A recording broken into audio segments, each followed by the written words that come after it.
Claro. Aqui está a tradução completa para o français, sem nenhuma palavra em portugais. Je savais depuis toujours que Daniel avait un côté contrôlant, mais ce vendredi-là, quelque chose chez lui semblait différent. C'était comme si une ombre s'était installée dans ses yeux, assombrissant tout autour. L'événement annuel de l'entreprise approchait, l'événement le plus important de l'année, et j'avais passé des semaines à me préparer pour ce moment. Pour mon travail. Pour la reconnaissance que je méritais. Pour le projet que j'avais dirigé seul pendant 9 mois, affrontant des nuits blanches, des piles de rapports, des réunions qui commençaient avant le lever du soleil. Mais Daniel ne voyait rien de tout cela. Pour lui, tout ce que je faisais n'était que des bêtises. Ce matin-là, alors que je retouchais mon maquillage avant de partir travailler, il apparut, appuyé contre la porte de la salle de bain, les bras croisés, avec ce sourire amer qu'il utilisait lorsqu'il était sur le point de me rabaisser. « Tu vas en faire trop aujourd'hui, hein ?» demanda-t-il, avec un ton qui ressemblait davantage à une accusation qu'à une curiosité. Je pris une profonde inspiration, gardant mon calme. C'est un événement important. Le directeur m'a demandé de rester avec lui pour la présentation du nouveau projet. Il y aura des gens de l'extérieur, des investisseurs. Daniel rit. Moqueur. Tranchant. Et tu crois vraiment que tu vas t'en sortir ? Marina, s'il te plaît, il s'approcha et toucha mon menton, comme s'il examinait un objet et non une personne. Tu as de bonnes idées, je l'admets. Mais parler en public ? Tu stresses déjà pour commander une pizza par téléphone. J'avalais difficilement. J'ai étudié pendant des semaines. Je l'ai présenté à l'équipe. Au directeur. Et alors ? Coupa-t-il, en se retournant. Tout le monde sait que tu es timide. Tu vas monter sur cette scène et trembler comme une feuille. Tu vas te ridiculiser. Et tu vas me ridiculiser avec toi. Ces mots me frappèrent la poitrine comme des pierres. Je ne vais pas te ridiculiser, répondis-je presque dans un murmure. Il se retourna, irrité. Je te préviens pour ton propre bien. Tu n'es pas prête. N'y va pas. L'ordre resta suspendu dans l'air, lourd, étouffant. Je ne vais pas manquer l'événement, murmurai-je, trouvant enfin le courage de répondre. Il plissa les yeux. Marina, n'y va pas. Je passai devant lui sans répondre. Si je restais là, j'allais pleurer. Et je refusais de lui offrir ce plaisir. Dans l'ascenseur, en direction du parking, mes yeux brûlaient, mais je respirais profondément. J'avais appris à cacher mes douleurs comme on cache des fractures. Derrière le maquillage, derrière le sourire poli au travail, il y avait une femme fatiguée d'être diminuée dans sa propre maison. Lorsque j'atteignis la voiture, je m'assis sur le siège du conducteur et laissai échapper un souffle tremblant. Le téléphone vibra. Message de Daniel. Si tu vas à cet événement, ne compte plus sur moi pour rien après. Je fermai les yeux. Des menaces émotionnelles. Il savait exactement où frapper. Mais j'avais pris une décision ce matin-là. La décision que, pour la première fois, je ne me laisserai pas élaguer. Je mis le contact et partis pour l'entreprise. Au bureau, l'ambiance était différente. Des lumières, des gens qui riaient, des collègues transportant des boîtes de cadeaux, des câbles de son qu'on ajustait. La salle de l'événement était en préparation et ressemblait à ces endroits qu'on ne voit que dans les publicités, éclairage impeccable, immense scène, écran géant. Mon amie Julia me vit et accourut. « Tu es magnifique », dit-elle en tenant mes bras. « Et le directeur vient de demander après toi. Il a dit que ta partie de la présentation sera juste après l'ouverture. » Mon cœur s'emballa. « Vraiment ? Vraiment. Tu vas assurer. » Elle sourit, puis fronça les sourcils. « Tu as l'air un peu épuisé. Tu as bien dormi ? » J'hésitai une seconde. Daniel m'a dit que je ne devrais pas venir. Il a dit que je me ridiculiserais. Julia leva les yeux au ciel avec force. « Oh, Marina, cet homme ne te mérite pas, regarde ce que tu as construit. Si quelqu'un doit avoir honte, ce n'est pas toi. » Ces mots me réchauffèrent comme une couverture en plein hiver. Et pour la première fois, je permis à l'idée que peut-être j'étais vraiment doué dans ce que je faisais. L'événement commença à 19h. Mon cœur battait comme un tambour dans ma poitrine. Quand le directeur monta sur scène et commença à parler, mon nom était sur les diapositives, mon projet apparaissait sur les écrans, et je me sentis à la fois minuscule et gigantesque. Aujourd'hui, dit-il, nous présenterons l'innovation la plus prometteuse que notre équipe ait produite ces dernières années. Et cette innovation n'existerait pas sans une personne en particulier. Une professionnelle compétente, dévouée, brillante. La responsable de chaque détail technique et stratégique de ce projet. Je vous demande d'applaudir. Marina Alves. Les applaudissements furent forts. Plus forts que ce que j'avais imaginé. Je regardais autour de moi, essayant de tout assimiler. Le directeur me fit signe de monter sur scène. Mon corps se mit en mouvement automatiquement. À chaque pas, je sentais un mélange de panique et de fierté grandir en moi. Mais en approchant des marches de la scène, quelque chose fit geler mon cœur. Là-bas, au fond de la salle, derrière les portes vitrées de l'entrée. Daniel. Immobilisé. Les bras croisés. Le même regard qu'avant, mais maintenant chargé de stupeur. Il ne s'attendait pas à me voir là. Il ne s'attendait pas à ce que je désobéisse. Il ne s'attendait pas à ce que je sois au centre de l'attention. Il était venu m'en empêcher. Mais il arrivait trop tard. Et à cet instant, l'inévitable se produisit. Daniel, l'homme qui m'avait dit « Tu vas te ridiculiser », resta figé devant la scène où le directeur m'appelait, devant tout le monde, pour célébrer mon travail. Je montais. Le cœur affolé. Les mains tremblantes. Mais avec le plus grand courage que j'ai jamais ressenti. Le micro était devant moi. Les lumières chaudes de la scène m'enveloppaient. Pendant une seconde, ma voix disparut. Je regardais de nouveau le fond de la salle. Daniel était toujours là, paralysé, incapable de réagir. Et pour la première fois, je vis quelque chose que je n'avais jamais perçu auparavant. Il avait peur. Pas peur que j'échoue. Mais peur que je m'épanouisse. Et sur cette scène, devant des centaines de personnes, je compris que cette soirée serait le début d'un tournant. Et que Daniel n'avait aucune idée de ce qui l'attendait. Parce que lorsque la vérité éclate, aucun manipulateur n'est prêt. Je pris une profonde inspiration. Je saisis le micro. Et je commençai ma présentation, tandis que Daniel, immobile, voyait son contrôle lui glisser entre les doigts.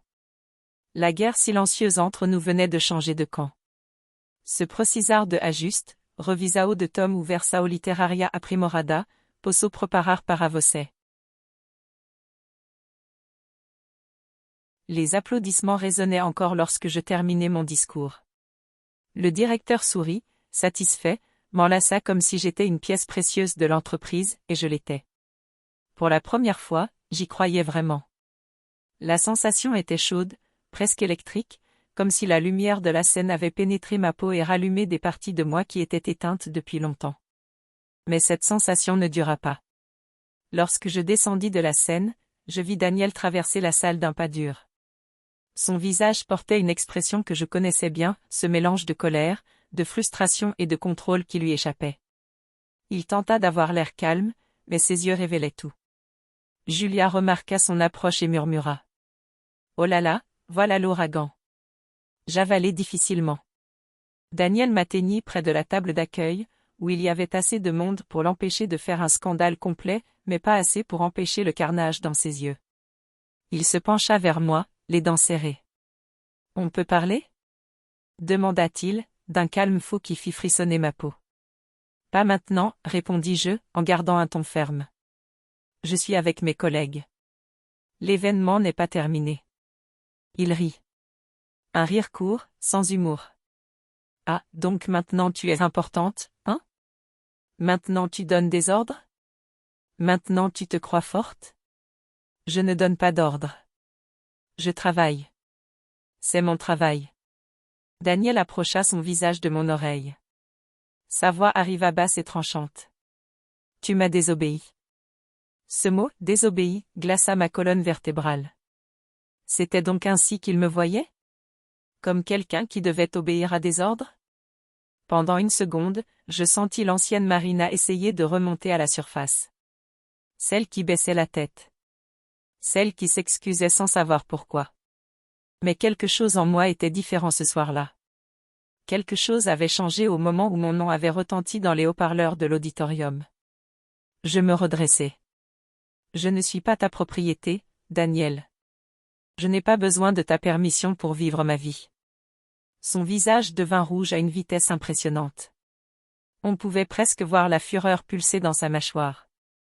On va parler dehors, insista-t-il en saisissant mon bras. Maintenant. Je retirai mon bras immédiatement. Ne me touche pas. Des collègues proches s'arrêtèrent pour regarder. Certains firent semblant de ne rien voir, mais d'autres suivirent l'attention dans l'air. Daniel inspira profondément, essayant de maintenir un masque d'homme calme, mais il était fissuré. Très bien, Marina. Très bien. Il afficha un sourire qui me donna des frissons. Mais on va parler. Et ce sera aujourd'hui. Il s'éloigna. Pas complètement, juste assez pour prétendre qu'il me laissait de l'espace. Mais ses yeux restèrent collés à moi, comme s'il me surveillait, comme si chacun de mes gestes était une menace pour son contrôle. Julia posa la main sur mon épaule.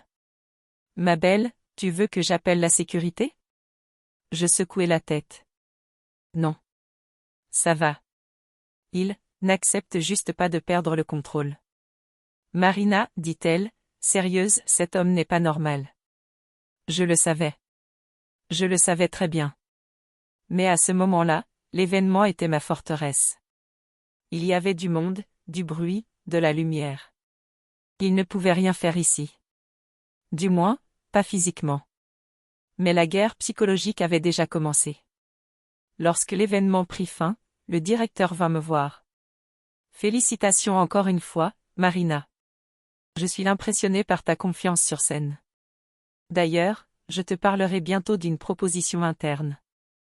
Rien d'officiel encore, mais tu as attiré l'attention des bonnes personnes. Mon cœur bondit. Une proposition? Demandai-je. Oui, répondit-il avec un léger clin d'œil. Tu progresses, Marina. Continue comme ça. Il s'éloigna pour saluer d'autres invités, me laissant immobile, les mots résonnant dans ma tête. Tu progresses.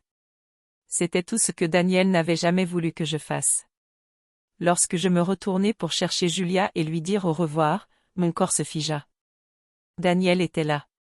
À quelques mètres. Les bras croisés. Me fixant. Je respirai profondément. Je me préparai. Et me dirigeai vers la sortie, en évitant de croiser son chemin. Mais évidemment, il n'allait pas laisser passer ça. Le parking était silencieux quand je sortis. Julia avait proposé de me raccompagner, mais j'avais refusé, voulant un peu de calme après tant d'émotions. Elle insista. Tu es sûr? Daniel a une tête de quelqu'un qui va exploser. Ça va aller, mentis-je. Je veux juste rentrer, respirer, dormir. Je te raconte tout demain. Elle me serra dans ses bras. Si tu as besoin de moi, tu m'appelles. N'importe quand. J'acquiesçai. Puis je marchai vers ma voiture. Mes mains tremblaient en déverrouillant les portes. J'ouvris celle du conducteur, mais avant de pouvoir entrer. Donc c'est ça? Sa voix résonna derrière moi. Mon cœur s'emballa. Daniel était là, appuyé contre ma voiture, à moitié caché par l'ombre du lampadaire. Je ne l'avais même pas vu.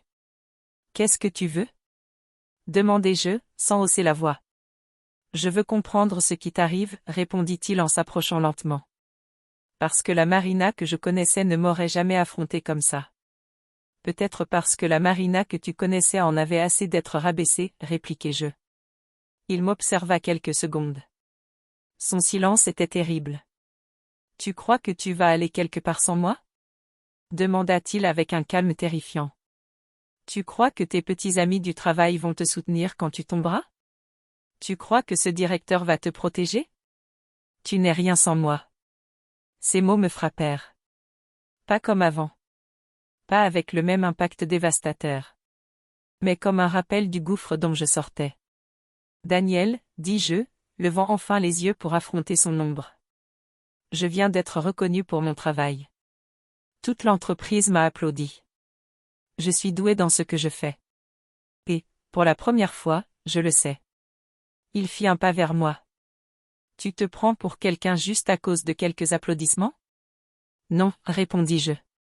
Je me prends pour quelqu'un parce que je le mérite. Parce que j'ai travaillé pour ça. Parce que je l'ai gagné. Il ouvrit la bouche pour répondre, mais se ravisa. Quelque chose dans ses yeux changea. Ce n'était pas de la colère. C'était de la peur? La peur de ce que je pourrais devenir sans lui. La peur que le contrôle soit terminé. Marina, commença-t-il, mais sa voix se brisa. Je n'aime pas ce qui est en train de se passer entre nous. Je sais, murmurai-je. Parce que maintenant, tu ne me contrôles plus. Il cligna des yeux. Resta immobile un instant. Puis un sourire froid, presque déformé, apparut sur ses lèvres. On verra. Et sans un mot de plus, il se retourna et marcha vers la sortie du parking. Je montai dans ma voiture, les jambes tremblantes. Je fermai la porte. Posai ma tête contre le volant. L'adrénaline brûlait dans mes veines comme un incendie. Ce n'était que le début. Je le savais. Mais la présentation de ce soir avait été bien plus qu'une victoire professionnelle. C'était une déclaration silencieuse de guerre. Daniel avait perdu le contrôle. Et les hommes comme lui n'acceptent jamais de perdre sans se battre. Le problème, c'est que maintenant. Moi aussi, j'étais prête à me battre. Cette nuit-là, en rentrant chez moi, le silence semblait avoir du poids. Le salon était sombre, seulement éclairé par la lumière bleutée de la télévision allumée sans son. Je refermai doucement la porte, respirant profondément pour me calmer après tout ce qui s'était passé à l'événement. Un instant, je pensais que Daniel était déjà endormi. Mais je m'étais trompée. Il émergea de l'ombre du salon comme s'il avait simplement attendu mon arrivée, les bras croisés, la mâchoire serrée, les yeux à demi clos. Tu rentres tôt, dit-il sèchement. Je regardai l'heure. Il était déjà plus de 23 heures. Tôt? Demandai-je, essayant de garder la voix stable. Pour quelqu'un qui aime faire son numéro sur scène, tu es même arrivé tôt, répondit-il en se levant du canapé. Je pensais que tu resterais là-bas à te pavaner. Je inspirai profondément. Expirai lentement. Daniel, je ne veux pas discuter. C'était un événement important pour moi. J'ai travaillé des mois sur ce projet. Il rit. Ce rire. Court. Cruel. Tu crois vraiment ça? Que tu es le cerveau de cette merde? Il fit un pas vers moi, parlant avec mépris. Marina, s'il te plaît. Tout ça, c'est du marketing. Ils t'ont appelé uniquement pour faire joli sur scène. Un serrement traversa ma poitrine, mais je restai droite. Peu importe ce que tu crois. Je sais ce que j'ai fait. Je sais ce que j'ai accompli. Accompli? Il inclina la tête. Tu crois vraiment à ça? Son expression changea soudainement. Trop calme. Trop poli. Il s'assit comme si la discussion était terminée, mais je savais qu'elle ne l'était pas. Daniel ne laissait jamais rien se terminer en paix. Assieds-toi, dit-il, pointant le canapé. Non, répondis-je, me dirigeant vers le couloir. Je suis fatigué. Je vais prendre une douche. Je ne fis pas 3 pas. Tu ne vas pas partir alors que je te parle. Hurla-t-il, sa voix résonnant dans les murs. Mon corps se figea. Par réflexe. Par mémoire. Il le vit. Et sourit, satisfait. Je me retournai lentement. Qu'est-ce que tu veux, Daniel? Il se leva. Sa voix était basse, mais chaque syllabe dégoulinait de venin. Je veux que tu te rappelles qui commande ici. Et là, à cet instant, je compris quelque chose de terrible. Il n'était pas seulement en colère. Il était blessé. Humilié. Défié. Et les hommes qui se cachent derrière une façade de supériorité ne supportent jamais l'humiliation. Ce qui s'est passé à l'événement ne change rien, continua-t-il en s'approchant. Je suis encore ton mari. Tu es encore ma femme. Et tu ne vas pas me défier. Je restai ferme. Je ne t'ai pas défié. J'ai simplement existé. J'ai travaillé. J'ai été reconnu. Je n'ai rien fait contre toi. Le problème, répondit-il en posant son doigt sur mon front, c'est précisément ces cédillas. Tu commences à croire que tu existes toute seule. Mon cœur se serra. J'existe seule, Daniel. J'ai toujours existé. Je ne m'en rendais juste pas compte. Il cligna des yeux lentement, comme s'il analysait chaque mot, comme si la vérité était de l'essence qu'on jetait sur son feu. On verra combien de temps ça dure, murmura-t-il. Puis il s'éloigna. Comme s'il préparait quelque chose.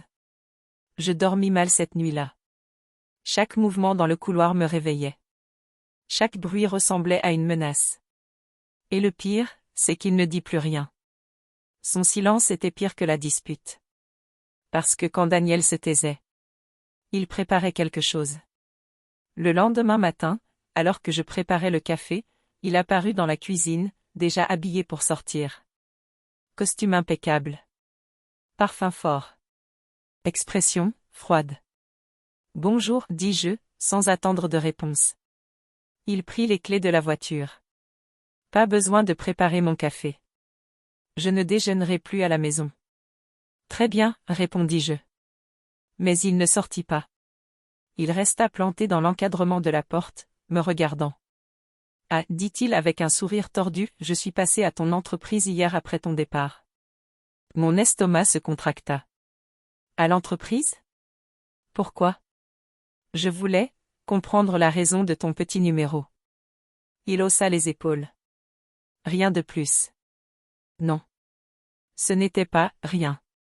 Ça ne l'était jamais. Qu'est-ce que tu as fait là-bas, Daniel? Demandai-je, sentant ma voix trembler. Oh, j'ai parlé avec les gens. Je suis ton mari. Je me soucie de toi. Il sourit. Le directeur m'a dit que tu ne voulais presque pas monter sur scène. Mon cœur gela. C'est faux, murmurai-je. Oui. Il ouvrit la porte. Il a dit que tu semblais nerveuse. Insécure. Il a même commenté que tu avais peut-être des difficultés émotionnelles et que les RH devraient surveiller ça. Le souffle me quitta comme si on m'avait frappé dans les côtes. Qu'est-ce que tu as dit? Seulement la vérité, mon amour. Il cligna de l'œil. Tu es très instable. Tout le monde le voit. Mes mains tremblèrent. Pourquoi tu fais ça? Il se tourna vers la sortie. Parce que tu m'as défié. Et je ne pardonne pas ça. Puis il partit. Comme s'il venait d'annoncer une banalité. Arrivé au travail, mes jambes tremblaient. Julia m'attendait à l'entrée, les yeux écarquillés. Marina, mais c'est quoi ça? Daniel est venu ici hier. Il a dit des horreurs. Il a dit au directeur que tu avais des problèmes émotionnels, que tu ne devrais pas diriger des projets de cette taille, que... Je sais, dis-je en fermant les yeux, la douleur brûlant en moi. Il me l'a dit ce matin. Julia attrapa mon bras. Tu te rends compte du danger? Ça peut nuire à ta réputation, à ta position dans le projet. Marina, c'est grave. Je savais. Je savais avant même qu'elle le dise. En entrant dans l'entreprise, je sentis les regards. Petits. Dissimulés. Beaucoup trop curieux. La rumeur se propageait déjà. En arrivant à mon bureau, le directeur était là, m'attendant. Mon cœur rata un battement. Marina, commença-t-il, nous devons parler. Je déglutis. Ça y est, pensai-je. Il va me pénaliser. Mais il dit. Je connais des professionnels depuis des décennies. Je sais reconnaître un ragot d'une vérité. Et je sais aussi identifier quand quelqu'un tente de nuire à quelqu'un d'autre pour des raisons personnelles. Mes yeux me brûlèrent. Directeur, Tu n'as pas besoin de te justifier. Il leva la main. Dis-moi seulement une chose, te sens-tu en sécurité pour continuer ton travail? Ou vis-tu, quelque chose chez toi qui demande de l'aide? Ça faisait mal. Mais ça réconfortait aussi. Je vais bien, répondis-je, ferme. Je veux juste que ma vie professionnelle ne soit pas mêlée à ça. Daniel n'a rien à voir avec mon travail. Il hocha la tête.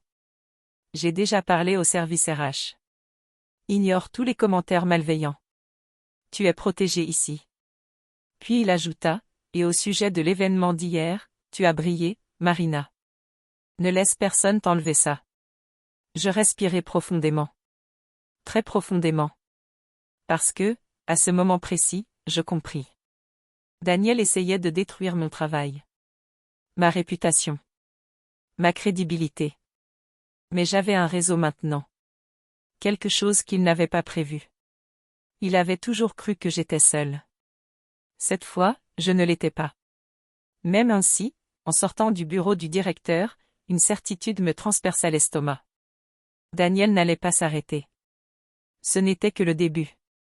Et j'aurais besoin de toute la force du monde pour affronter ce qui venait. Les jours qui suivirent l'événement furent comme une corde tendue à l'extrême. Je me réveillais tendu, je dormais tendu, je travaillais tendu. Chaque message qui arrivait sur mon téléphone me retournait l'estomac. Chaque appel inconnu bloquait ma respiration. Daniel était passé en mode « silence stratégique ». Pas de cris. Pas de dispute. Pas d'accusation directe. Mais ce silence était pire que n'importe quelle explosion de colère. La maison semblait respirer à l'envers. Tout était beaucoup trop calme. Le lundi, quand je rentrais du travail, je trouvais Daniel assis à la table de la cuisine, en train de regarder son téléphone. Il ne leva pas les yeux vers moi. Il ne me dit pas « bonjour ». Il ne fit même pas semblant d'être poli. « Tu es rentré tôt », commenta-t-il, sans relever la tête. « Je suis sorti plus tôt aujourd'hui », répondis-je. « Je vois. » C'est tout. Rien de plus. Son indifférence semblait presque préméditée. Calculée. Comme s'il attendait que je baisse la garde. Et je le savais. Les hommes comme Daniel n'agissent jamais sans raison. Ils ne changent jamais de comportement sans intention. Quelque chose se préparait. Et je devais comprendre quoi avant qu'il ne soit trop tard. Ce soir-là, pendant que je prenais ma douche, j'entendis la porte de la chambre s'ouvrir. Daniel entra. Il ne dit rien, il resta simplement là, à manipuler quelque chose. Je sentis son parfum à travers la vapeur. Quand je sortis, il était assis sur le lit, en train de regarder mon ordinateur portable ouvert. Mon cœur se glaça. « Qu'est-ce que tu fais ?» demandai-je en me séchant les bras rapidement, comme si ce geste dérisoire suffisait à protéger ma vie privée. « Je jette juste un œil, répondit-il, comme si fouiller dans l'ordinateur de quelqu'un était la chose la plus normale du monde. Je suis curieux de savoir ce qui te rend si sûr de toi. Je fermai mon peignoir et m'approchai. Daniel, c'est une intrusion. Cet ordinateur est à moi. C'est celui de mon travail. Il inclina la tête, sans aucun signe de culpabilité. Un travail qui te monte à la tête. Tu commences à croire que tu es meilleur que tu ne le es. Je ne crois rien du tout. Je travaille. J'évolue.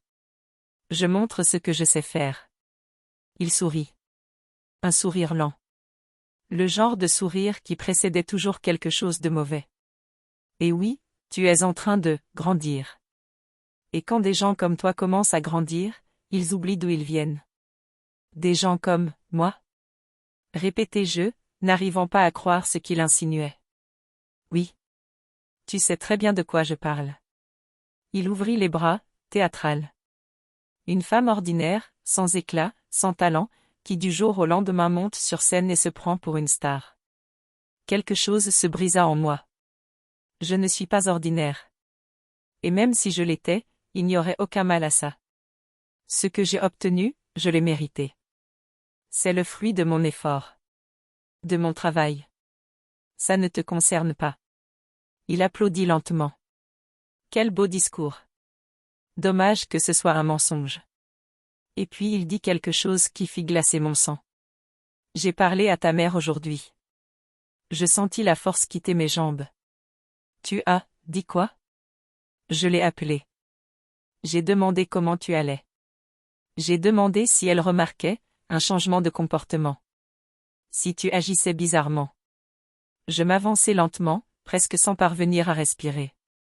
Pourquoi tu as fait ça? Parce qu'on n'est jamais trop prudent. Il croisa les bras. Elle s'est inquiétée. Elle t'a demandé de l'appeler. Ma gorge se serra. Ma mère. Mon refuge. Désormais mêlé à sa manipulation. Daniel, tu n'as pas le droit. J'ai tous les droits, coupa-t-il, brutal. Je suis ton mari. J'ai le droit de m'inquiéter. Ce n'est pas ça, s'inquiéter. S'inquiéter, ce n'est pas appeler ma mère et inventer des histoires. Il se leva et se plaça juste devant moi. Ses yeux brûlaient. Inventer? Il eut un rire agressif. Marina, tu crois que les gens vont croire qui? Toi? Ou moi? Ça fit mal. Parce qu'il y avait une vérité sombre dans cette menace. Daniel était charismatique. Un professionnel respecté. Toujours poli en public. Charmant quand il le voulait. Moi, je n'étais que l'épouse timide. L'épouse qu'il avait entraînée à paraître invisible. Tu crois vraiment, continua-t-il, que tu vas continuer à grimper comme ça, avec cette petite tête pleine d'air? Je te donne une semaine avant que tout s'écroule. Le directeur se lasse vite. Tes collègues aussi. Ils t'ont applaudi parce qu'ils ne savent pas qui tu es vraiment. Je pris une grande inspiration. Et qui je suis, Daniel? Il s'approcha, collant presque son visage au mien. Tu es quelqu'un qui ne fonctionne que quand je contrôle. Quand je guide. Quand je dis quoi faire. Tout mon corps frissonna.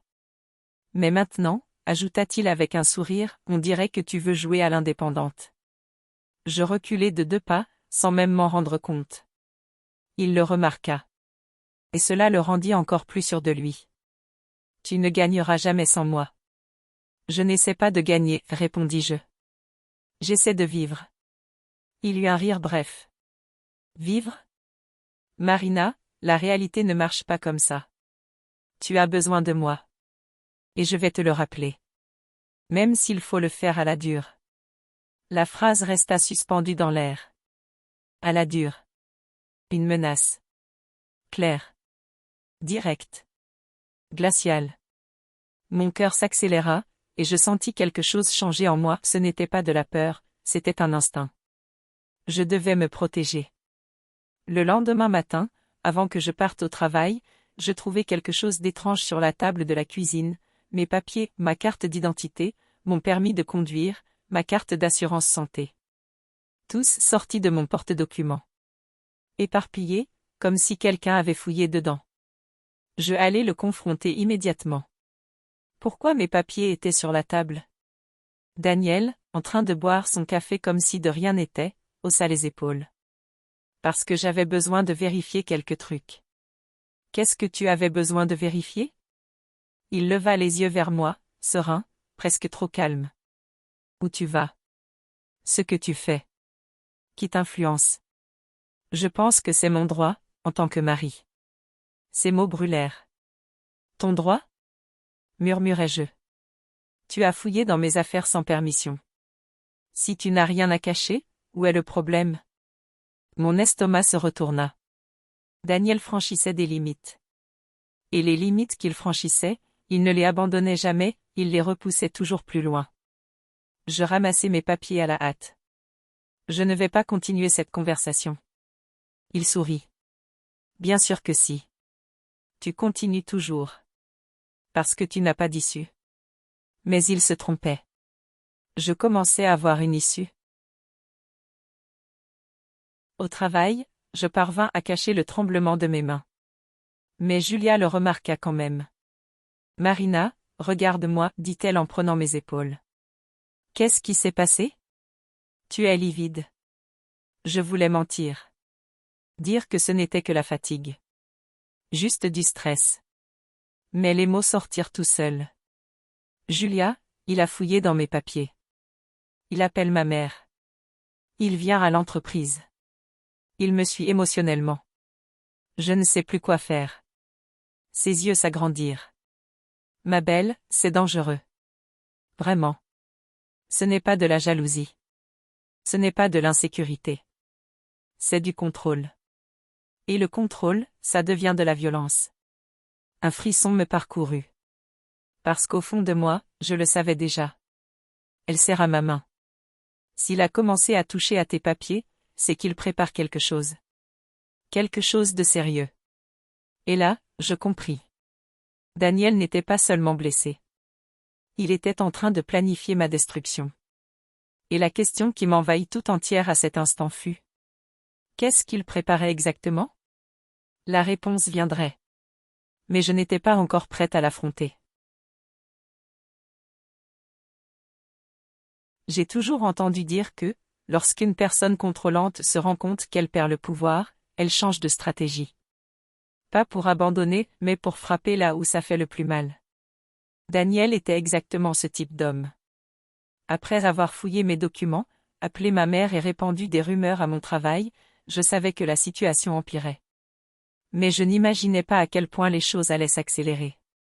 Le vendredi matin, en arrivant au bureau, je sentis immédiatement que quelque chose n'allait pas.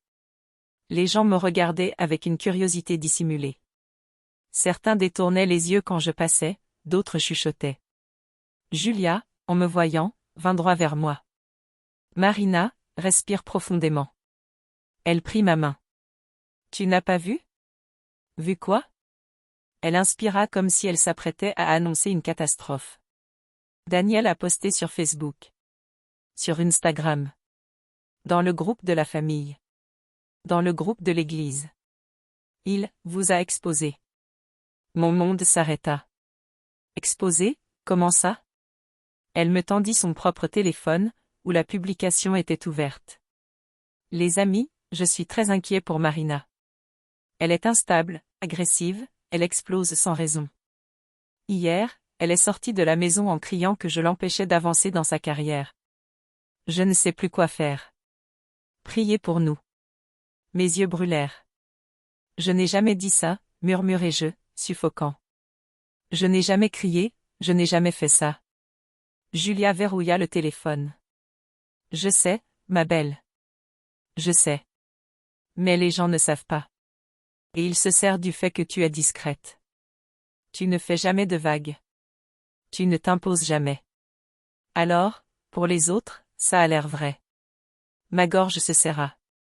Mes genoux faillirent céder. Il m'a traité d'instable, soufflai-je. Il essaie de faire croire que j'ai des problèmes mentaux. Oui. Julia hocha la tête, les yeux pleins de rage. Et pire, il essaie de créer un soutien social. De fabriquer des témoins. De créer une préoccupation publique. Tout mon corps se mit à trembler. Daniel construisait la narrative parfaite. La narrative pour me discréditer. Pour faire de moi une femme déséquilibrée émotionnellement. Pour me réduire au silence. Et ce n'est pas tout, ajouta Julia. Il a envoyé des messages à certaines personnes du travail. Même au service RH. Je mis une main sur ma bouche. Il essaie de me détruire professionnellement. Elle acquiesça. Et personnellement. En même temps. En milieu de matinée, je reçus un email des ressources humaines. Une convocation formelle pour une réunion. Mon estomac se noua. Julia m'accompagna jusqu'à la porte mais ne put entrer. Je respirai profondément, redressai les épaules et franchis la salle. La responsable RH et le directeur m'attendaient, sérieux. Marina, commença la responsable, nous avons reçu ce matin des messages à votre sujet. Des messages, préoccupants. Nous devons comprendre ce qui se passe.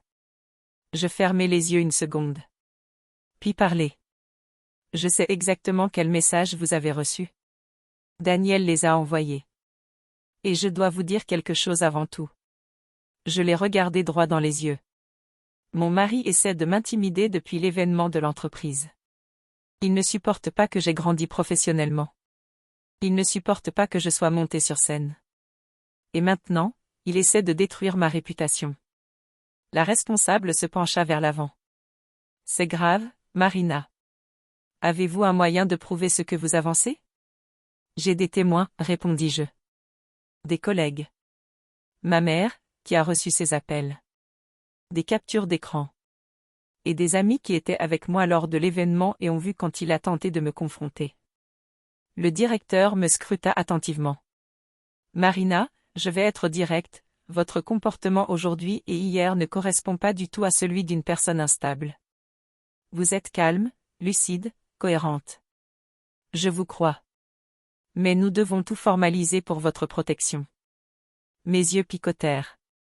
Je ne pleurai pas. Mais presque. Merci, murmurai-je. Et une autre chose, ajouta le directeur, le projet reste entre vos mains. Rien ne change. Nous ne laisserons pas des problèmes personnels interférer avec votre travail, sauf si vous demandez de l'aide. J'eus presque l'impression que mes jambes lâchaient. Je vous remercie énormément, répondis-je, la voix tremblante. La responsable conclut. Nous vous recommandons de chercher un soutien juridique. Ce genre de situation peut s'aggraver. Et n'hésitez pas à venir nous voir si vous vous sentez menacé. J'acquiesçai. Parce qu'au fond de moi, je savais. La menace avait déjà commencé. Quand je sortis, Julia me serra dans ses bras. Et alors? Il me croit. Elle soupira de soulagement. Enfin une bonne nouvelle. Mais, au fond, je savais que cela ne suffirait pas. Daniel allait continuer. Daniel ne s'arrêtait jamais. En rentrant chez moi ce jour-là, je tombai sur une scène qui me fit perdre le souffle. La porte du salon était ouverte. La télévision allumée. Et Daniel, debout au milieu de la pièce, tenant quelque chose dans les mains. Mon journal. Mon journal. Celui où j'écrivais depuis des années. Où se trouvaient mes peurs, mes doutes, mes rêves. Où j'avais décrit ce que j'avais ressenti en étant appelé sur scène. Et la peur que j'avais de lui. Qu'est-ce que tu fais avec ça? Demandai-je, la voix brisée. Il leva le journal et le secoua. Tu aurais dû mieux le cacher, dit-il, moqueur. J'ai trouvé la lecture intéressante. Je me figeai jusqu'à la moelle. C'est privé, Daniel. Il eut un lent sourire. Privé? Tu crois vraiment que tu peux avoir des secrets pour moi? Je fis un pas vers lui. Rends-le-moi. Maintenant. Il abaissa le journal.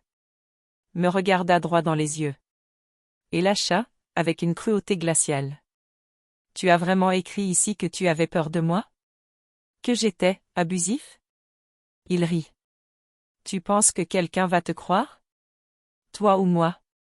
Les larmes montèrent. Je les retins. Donne-le-moi. Je ne sais pas, il leva le journal. Peut-être que ça pourrait être utile.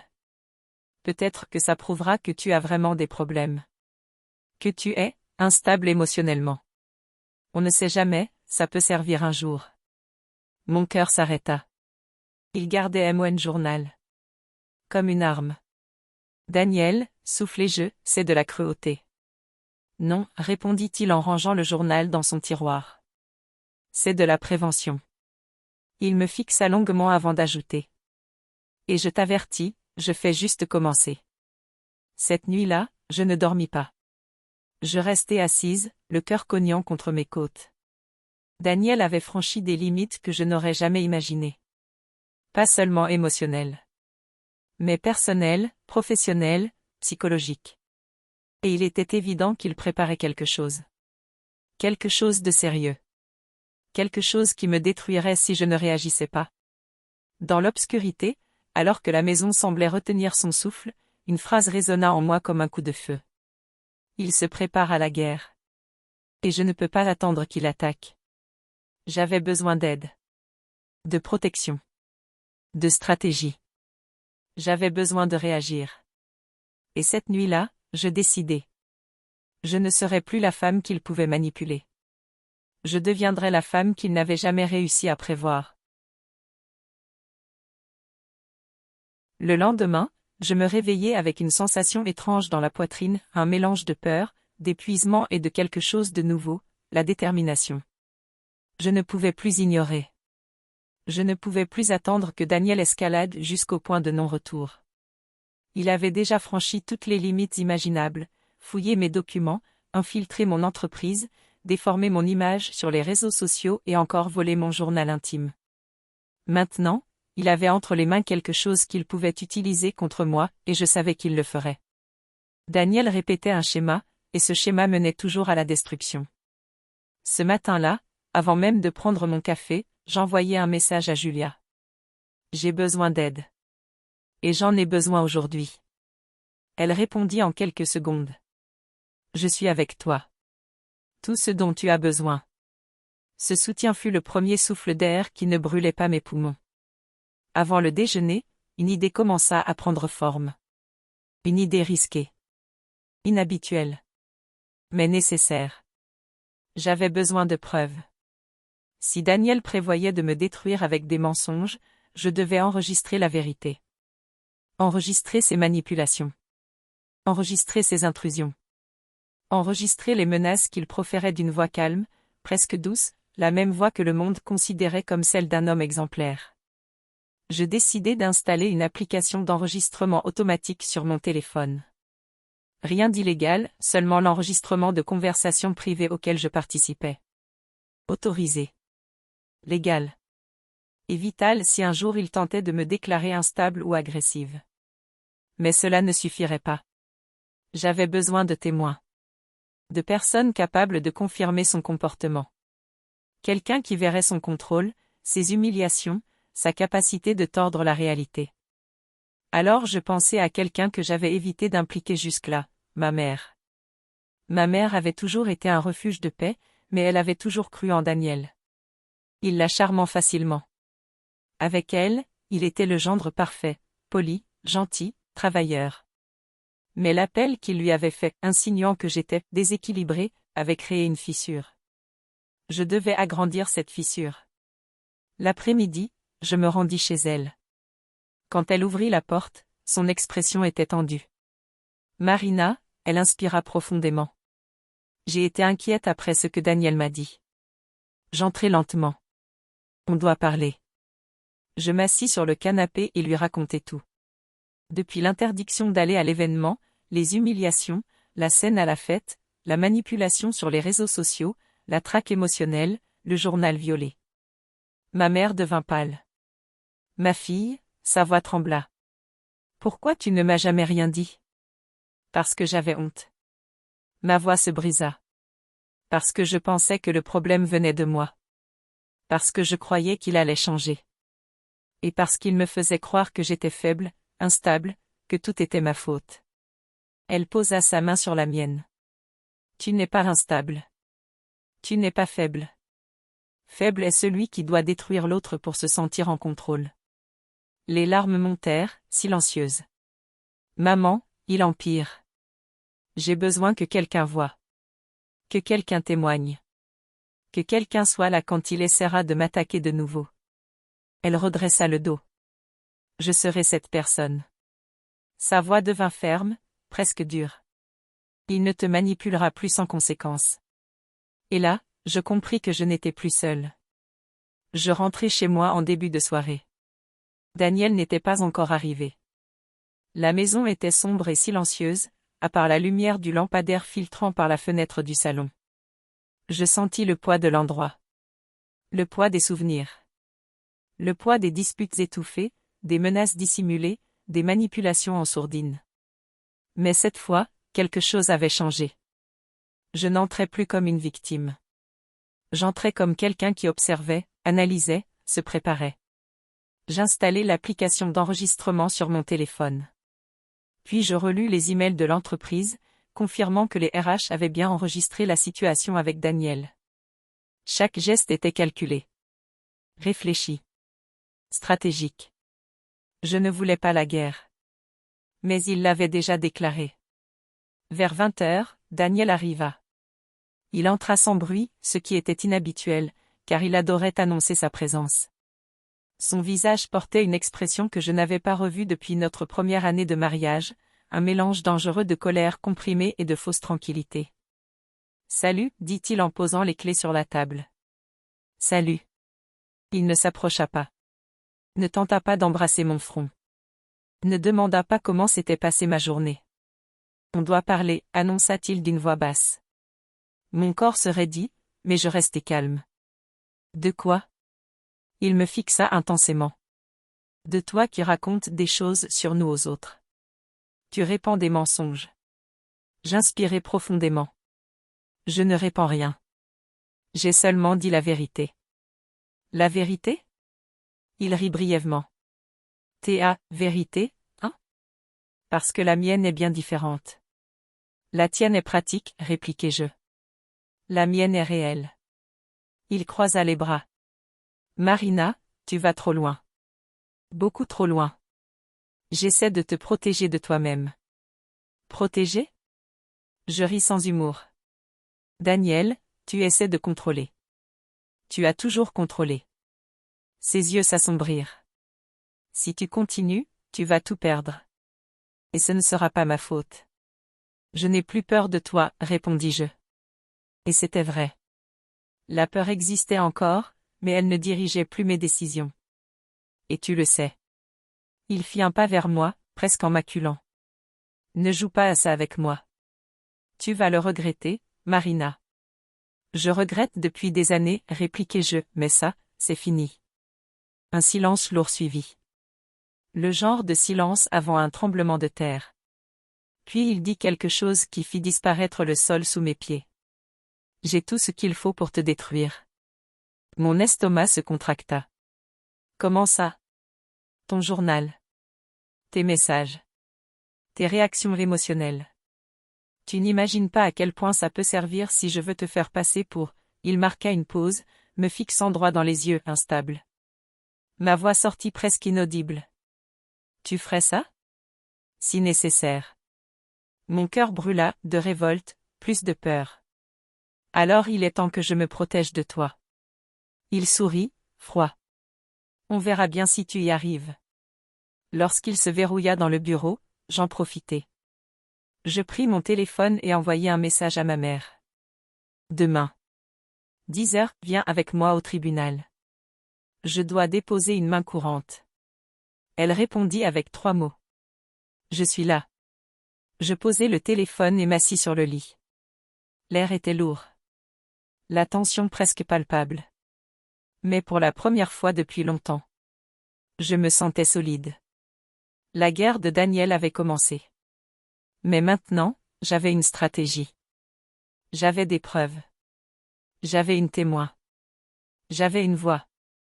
Et lui, pour la première fois, commençait à comprendre qu'il n'avait plus aucun contrôle sur moi. Le lendemain matin, je me réveillai avec la sensation que je ne faisais pas que ouvrir les yeux, je franchissais une frontière. La frontière entre la femme qui vit en réagissant. Et la femme qui décide d'agir. La nuit avait été difficile. Dormir aux côtés de Daniel, en sachant qu'il gardait mon journal enfermé quelque part, en sachant qu'il prévoyait d'utiliser mes propres mots contre moi, c'était comme essayer de dormir avec une arme pointée sur la tête. Mais maintenant, c'était le matin. Et j'avais un plan. Je sortis du lit avec précaution pour ne pas le réveiller. Je préparai du café. J'enfilai des vêtements neutres, rien de trop voyant, mais rien d'effacé non plus. Je voulais paraître forte. À 9h30, ma mère frappa à la porte. Daniel dormait encore.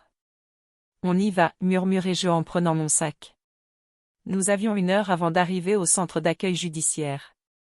En chemin, je lui expliquai tout ce que je comptais faire. Déposer une plainte. Créer un historique. Générer un document officiel prouvant que je demandais de l'aide avant toute accusation de sa part. Je devais prendre de l'avance. Je devais être protégée. Ma mère serra ma main pendant que je conduisais. Ce n'est pas de la faiblesse, ma fille. C'est du courage. Beaucoup de courage. Mais je me sentais déchirée. Une partie de moi voulait s'effondrer dans ses bras. L'autre voulait prouver que j'étais capable d'affronter tout ça sans vaciller. Nous arrivâmes au bâtiment peu avant 10 heures. Nous entrâmes. L'air climatisé froid frappa mon visage, contrastant avec la chaleur de l'extérieur.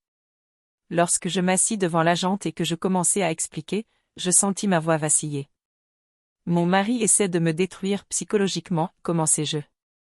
Il déforme mon image auprès des amis, de la famille, des collègues. Il a volé mon journal intime. Fouillé dans mes documents. Il a dit qu'il allait prouver que je suis émotionnellement instable. J'ai peur qu'il essaie de m'attaquer légalement. L'agente me regarda avec gravité. Il a fait des menaces directes? Oui, répondis-je. Il a dit qu'il ferait tout le nécessaire pour me détruire. Elle tapa au clavier. Elle nota chaque détail. Chaque phrase. Chaque comportement manipulateur. Souhaitez-vous demander une mesure de protection? demanda-t-elle. Ma mère retint son souffle à côté de moi. J'hésitais. Une mesure de protection signifierait que Daniel serait officiellement convoqué. Ce qui voulait dire qu'il saurait que je prenais des mesures légales. Ce qui voulait dire qu'il pourrait encore plus escalader. Pas encore, répondis-je. Mais je veux que ce soit enregistré. Je veux que tout soit documenté. L'agent acquiesça. Très bien. Mais s'il aggrave la situation, revenez immédiatement. Je signai. Je reçus des copies. Et, pour la première fois, je sentis une mince couche de protection entre lui et moi. Fragile. Mais réelle. Quand je revins à la maison, Daniel était sur le canapé, en train de regarder la télévision. Il éteignit l'écran dès qu'il me vit entrer. « Tu étais où » demanda-t-il avec cette voix beaucoup trop basse. « Avec ma mère. » Il arqua un sourcil. « Pendant 3 heures » ? « Oui. » Il m'observa, les yeux plissés. « Vous avez parlé de moi » ? « Oui. » « Et qu'est-ce qu'elle a dit » ? « Qu'on était en train de dépasser les limites. » Il éclata d'un rire cynique, chargé de mépris. « Bien sûr. Ta mère a toujours aimé faire semblant que tu étais un petit cristal fragile. Facile à manipuler. » La phrase me frappa de plein fouet. « Je ne suis pas fragile, répliquai-je fermement. »« Non. » Il se leva, lentement, calculateur.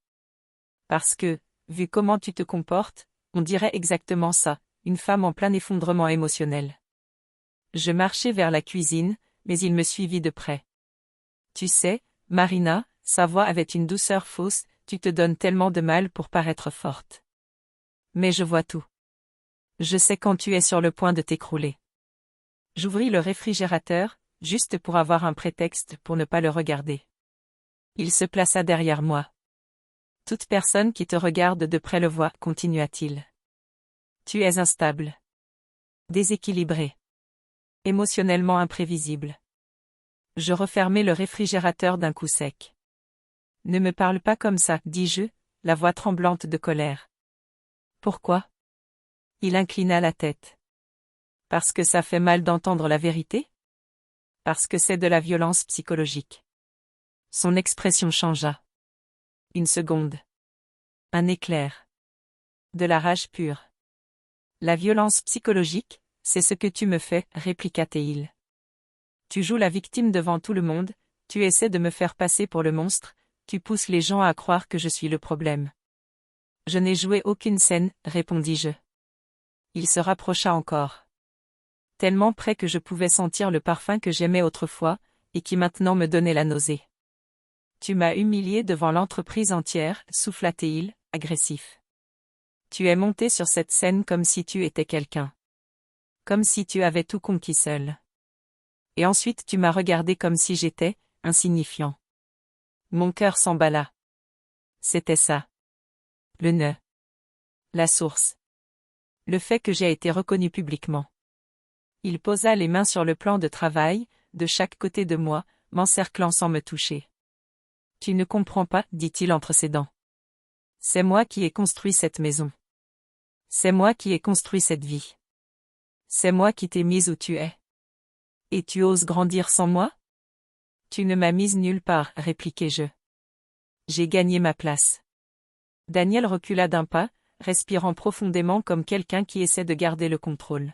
« Tu vas tomber, » déclara-t-il enfin. « Et quand tu tomberas, je serai là pour montrer à tout le monde qui tu es vraiment. » J'avalai la boule dans ma gorge. « Je ne vais pas tomber. » Il sourit. Mais ce n'était pas un sourire, c'était une menace. « On verra. » Ce soir-là, je reçus un message inattendu. Du directeur Martin. Mon cœur s'accéléra avant même que je l'ouvre. « Marina, nous devons parler demain. Quelque chose de sérieux est arrivé jusqu'à moi. Je veux que vous soyez dans mon bureau à 9 heures. » Le sol se déroba sous mes pieds. « Non, non, non, non, » murmurai-je, sentant tout mon corps se mettre à trembler. Julia appela avant même que j'aie le temps de répondre.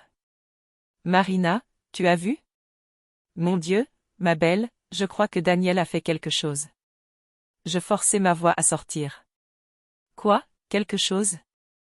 Peut-être, une plainte. Une accusation. Un mensonge. Ou alors quelqu'un du service RH a reçu un nouveau message. Ma respiration se fit courte. Daniel était sous la douche. Mais il pouvait en sortir à tout moment.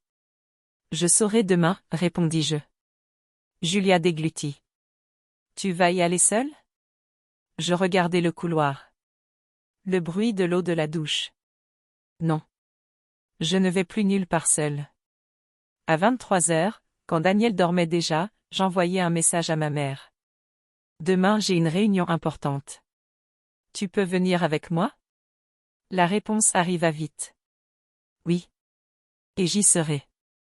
Je rangeai le téléphone sous l'oreiller, respirai profondément et me tournai, dos à Daniel. Il dormait comme si rien ne se passait. Comme s'il n'avait pas détruit ma paix. Comme s'il ne préparait pas la destruction de ma réputation. Mais son masque commençait à se fissurer. Je l'avais vu. Je l'avais entendu. Et demain, peut-être, le monde verrait aussi. Je fermai les yeux et laissai la pensée qui martelait mon esprit se former entièrement. Demain, tout change. Pour toujours. Je me réveillai avant le réveil. Le soleil n'était même pas levé, mais mon corps semblait savoir que ce jour serait celui où tout changerait. Je ne ressentais pas de peur. Pas d'angoisse. Juste une fermeté étrange, comme si une version plus forte, plus lucide de moi-même avait pris les commandes. Daniel dormait profondément, respirant lourdement. Je le regardais pendant quelques secondes. J'essayais de comprendre comment j'en étais arrivé là, comment j'avais pu partager un lit avec quelqu'un capable de sourire tout en planifiant ma destruction. Mais la réponse était simple. On met du temps à reconnaître les monstres quand on est habitué à les appeler « amour ». Je sortis lentement du lit, pris une douche, mis des vêtements sobres et attaché mes cheveux. Quand je descendis, ma mère m'attendait déjà sur le canapé, un café à la main. « Tu as dormi ?» demanda-t-elle. « Un peu, répondis-je en prenant mon sac. Mais assez. » Elle se leva, prit mon bras et me regarda avec une détermination féroce. « Aujourd'hui, tu n'affrontes rien seul. Pas une minute. Compris ? » J'acquiesçai. Et ça me donna de la force. Sur le chemin du travail, j'essayai d'imaginer ce qui m'attendait. Une accusation ? Une fausse plainte ? Un document manipulé ?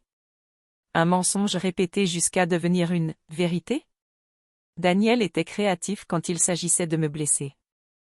Nous arrivâmes à 8h40. J'entrai accompagné de ma mère, quelque chose que je n'aurais jamais imaginé faire à l'âge adulte, mais qui, ce jour-là, semblait être la seule décision raisonnable. Dans le couloir, certains me regardèrent avec surprise. D'autres détournèrent les yeux. D'autres encore chuchotèrent. La tension était palpable. À 8h59, je frappai à la porte du bureau du directeur Martin. « Entrez » dit sa voix ferme. Quand j'entrai, je restai figé. En plus de Martin, 2 autres personnes étaient présentes. La responsable RH. Et Daniel. Mon estomac se contracta. Il se tourna vers moi avec une expression de fausse inquiétude, ce masque soigneusement construit au fil des années. « Mon amour, je suis venu te soutenir, dit-il en faisant un pas. Mais ma mère se plaça devant moi, d'un geste instinctif. « Ne vous approchez pas d'elle, dit-elle fermement. » Daniel se figea. Le masque se fissura. Martin nous invita à nous asseoir. Je m'assis près de ma mère. Daniel prit place de l'autre côté de la table, tentant d'avoir l'air calme.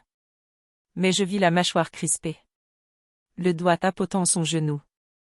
Cette agitation nerveuse qu'il essayait toujours de masquer avant d'exploser.